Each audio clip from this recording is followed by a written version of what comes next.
꽃이 피는 시기이긴 하지만 4.3은 언제나 슬픈 날입니다.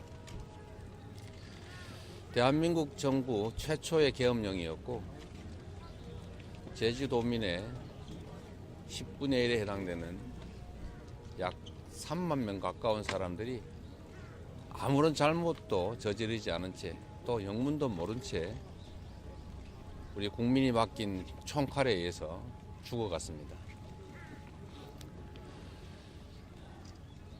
이런 국가폭력은 어떤 경우에도 용서될 수 없습니다. 이런 국가폭력은 다시는 대한민국 역사에 재발돼서는 안 됩니다. 제주 4.3 계엄에 의한 국민 학살이 결국 단죄되지 못했고 그 때문에 다시 80년 5월에 계엄령에 의한 국민 학살이 이어졌습니다. 그에 대한 책임 역시 완벽하게 묻지 못했기 때문에 오늘날 다시 계엄에 의한 군정을 꿈꾸는 그런 황당무계한 일이 벌어졌습니다. 국민 여러분께서도 보셨겠지만 12.3 친위 군사 쿠데타 계획에는 약 5,000명에서 10,000명의 국민을 학살하려던 계획이 들어 있습니다. 자신의 안위를 위해서 그 하잘것없는 명예와 권력을 위해서 수천 개의 만 개의 우주를 말살하려 했습니다. 어떻게 이런 꿈들을 꿀 수가 있습니까? 국민의 생명과 안전을 지켜내고 더 나은 삶을 살게 해달라고 세금 내고 권력을 맡겼더니 국민이 맡긴 총칼로 국민을 살해하려는 그런 엄청난 계획을 할 수가 있습니까?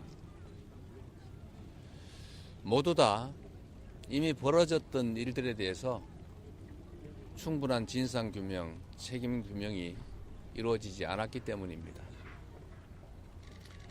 제가 2년 전에 이 자리에서 똑같은 말씀을 드렸습니다.